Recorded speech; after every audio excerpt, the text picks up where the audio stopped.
So we're having some fireworks, so I'm in the closet with Calyx and thought I would do some unpacking of some research terms in relation to an ad I saw promoting clinical study results. This weekend, I was scrolling through Instagram and this ad caught my eye because it says, "The proof is in the data." It's an ad for Beam, which is apparently something that you drink to help you sleep. Obviously, I clicked to learn more because I was like, I want to see the proof that's in the data. Beam did a clinical study. A clinical study is basically a study that's looking at human health outcomes, and they're studying some sort of intervention and how it impacts the health outcomes. So in this case, the health outcome is quality of sleep, and the intervention is people drinking this dream powder. An intervention generally is like something intervening, right? Like, here you go about your normal life, something's intervening, something's changing, and you want to see if that change is related to certain health outcomes. The change could be something like this, like drinking dream powder before bed. An intervention could also look like, activities like doing 10 push-ups before bed could be an intervention, right? It doesn't have to be something you consume. It could be an activity, it could be a place you go, it could be something you read, right? It's just anything that's not following your normal routine. It's intervening in your life as usual. So Beam talks about this clinical study, the gold standard of clinical study. And I want to stop for a minute on this term gold standard because this is something that gets used in research. The gold standard in research is a randomized control trial.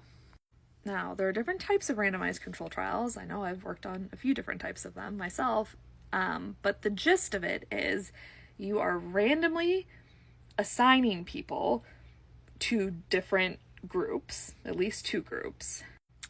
And typically, one group is the control group, which means they just go about life as normal. They do nothing different. They're in the control group. Or if a lot of times if you're testing medical or health things, you would get a placebo. So you might think you're getting treatment or drinking something to help you sleep before bed, but it's really not. It's sugar water, right? It's nothing. So you're the control group, did not receive the intervention. And then there's the experimental group, the group that receives the intervention. In this case, it would be, the group that is drinking the dream powder before bed.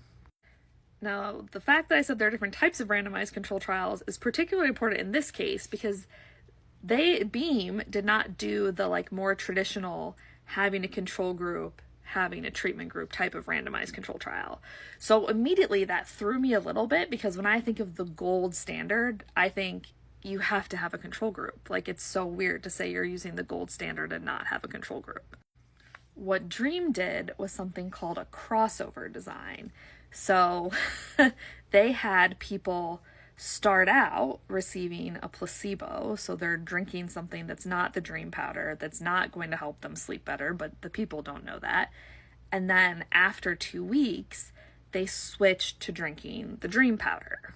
So when you're looking at the effectiveness, researchers are comparing those first 2 weeks of data where I was drinking not the intervention to the last, in this case, 4 weeks of data where I was drinking the dream powder. So people are basically serving as their own control. It's an interesting choice. That's not how I would design a study, but interesting. So they highlight these 3 features here. And again, this is meant to build credibility, to be this is a really gold standard clinical study. So they say it was randomized, it was double blind, and it was placebo controlled. If you dig into the study, which you can because they registered it with the US Clinical Trials Registry, you can learn what each of those terms call-outs means. So when they say randomized, in the case of their study, they randomly selected people to either be given the normal dream powder or the extra strength dream powder. Interesting, just from my perspective, interesting, because when I read randomized, I'm thinking someone's getting the powder, someone's getting no powder. No, what was randomized was getting the normal powder or extra strength powder. When they say double blind, what that means is if I'm in the study, I don't know if I have the real dream powder or the placebo, and the researcher who's doing the study, they don't know either. So there are mechanisms to keep like secrecy, basically privacy, secrecy in place so that you can't be biased because you have no idea who's getting the placebo and who's getting the treatment. But in this case, it's misleading because actually what's double blind in this case is whether people got normal strength or extra strength. Everyone got the placebo in the study, right? The first 2 weeks of the study, everyone got the placebo. So the randomization and the double blind are not about comparing to a placebo or to a control group, right? Those are about comparing regular strength and extra strength. So to wrap it up, when they say placebo controlled, it is placebo controlled because everyone starts with placebo.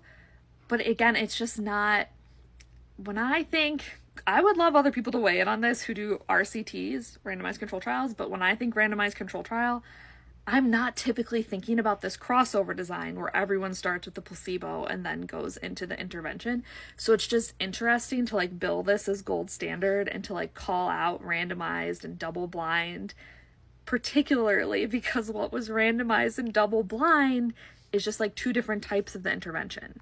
And honestly, like, I wonder why. Like, why didn't you do a control group? Like, why not do a group that only gets the placebo? It just seems, I'm sure it probably has to do with, like, cost or, like, recruiting people, but just, like, very, very interesting, an interesting choice of how you reported those results. Like, Beam is really, like, leaning into this, like, cold, hard science, data reports, but then they're not even, like, fully explaining what the study looked like.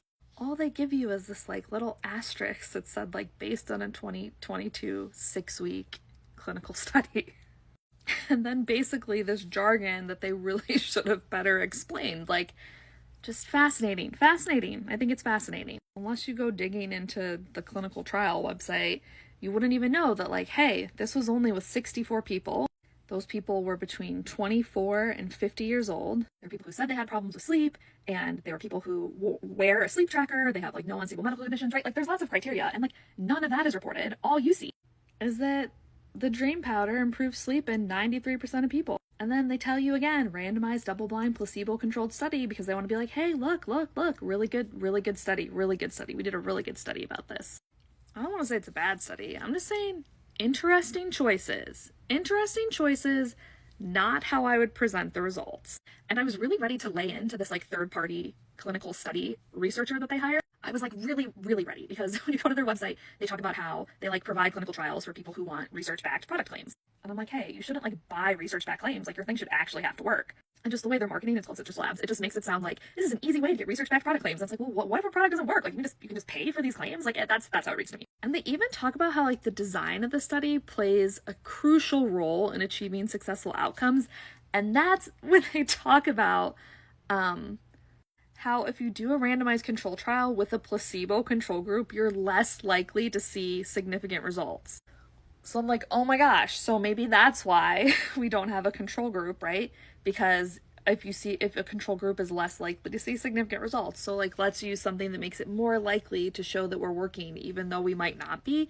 Like, that makes me nervous. Where the company won me back a little bit was that their founder published an article on LinkedIn about how people needed to be more transparent when they're sharing their clinical study data.